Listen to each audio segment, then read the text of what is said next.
Hello everyone, welcome to this new exciting video, the truth about 15-minute cities. Let's begin. We are having a transformation right in front of our eyes, and all seems right now to show that humanity is evolving. But wait a minute, there is this agenda called 15-minute cities, which is being orchestrated in many ways, including big global corporations having a hand in the unfoldment of this agenda. Let me explain. 15-minute cities are actually mega cities that are being built all around the world. Ever since we came out of the COVID pandemic, the world has seen a lot of advancement in technology. But this is not a mistake. The world is being set up right now into a global village. This has its good side, but as always, there is the bad side too. So many fall victim of the advertisement and the way these agendas are being sold to us. To name a few, Sustainable Development by the United Nations, a body owned by the Rockefellers, who are a major player in terms of world policy.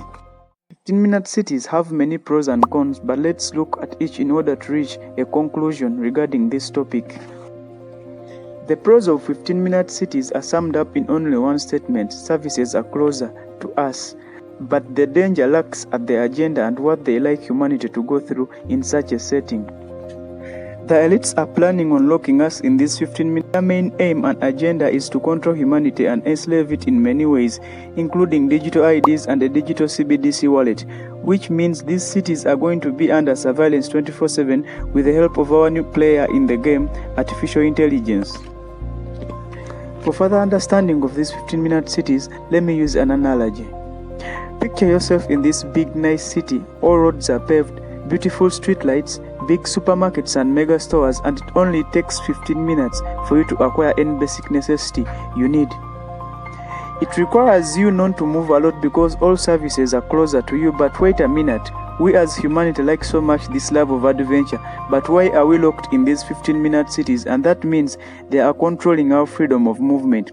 And one of the main agendas also is, as they are destroying freedom of speech by mass censoring anyone who speaks what authority doesn't want, they are also embarking on destroying our freedom of movement by replacing fuel cars with smart driverless cars. In these 15-minute cities, the elites have a concept termed as pre-crime, where any individual who is going to commit a crime is apprehended and arrested, even sentenced before he or she commits the crime.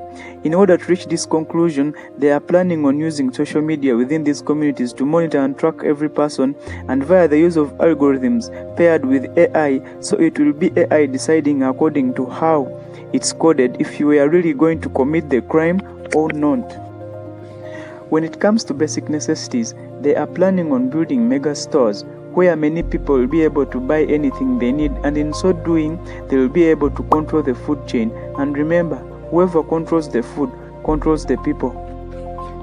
And when it comes to security in these 15-minute cities, they are planning on creating well-planned residences and almost communities that are fenced and gated together, more like I call them prisons. And for security purposes, surveillance cameras paired with artificial intelligence monitoring every inch of the premises, even inside houses.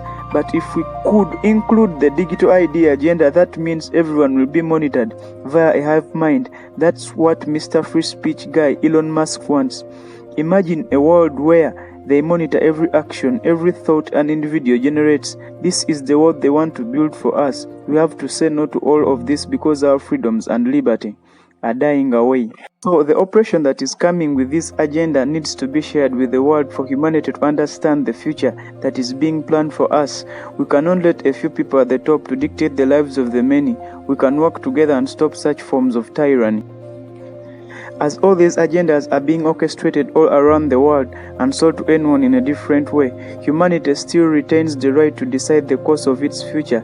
It has either to acquiesce to the tyranny being imposed or look for another direction for a better future. Because we can't let this push us down the drain because a few people dictate what we should do. We are all born equal and pure from the divine source, but the world we are born into dictates what we perceive.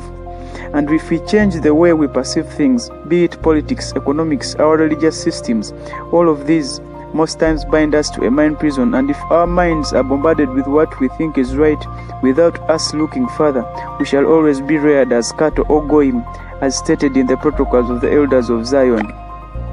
We have to stand up and think for ourselves, not them think for us. I would like to end this video by recommending a book called Children of the Matrix by David Icke. It shares quite a lot regarding our history as humanity, where we have been and how things have been for the past century. Do not forget to share this video in order to awaken all of humanity concerning the matters of our future as a species, so that we could steer this future in the right direction for our coming generations. Everyone has a part to play in this game. Rethinkers Media, where all opinions matter.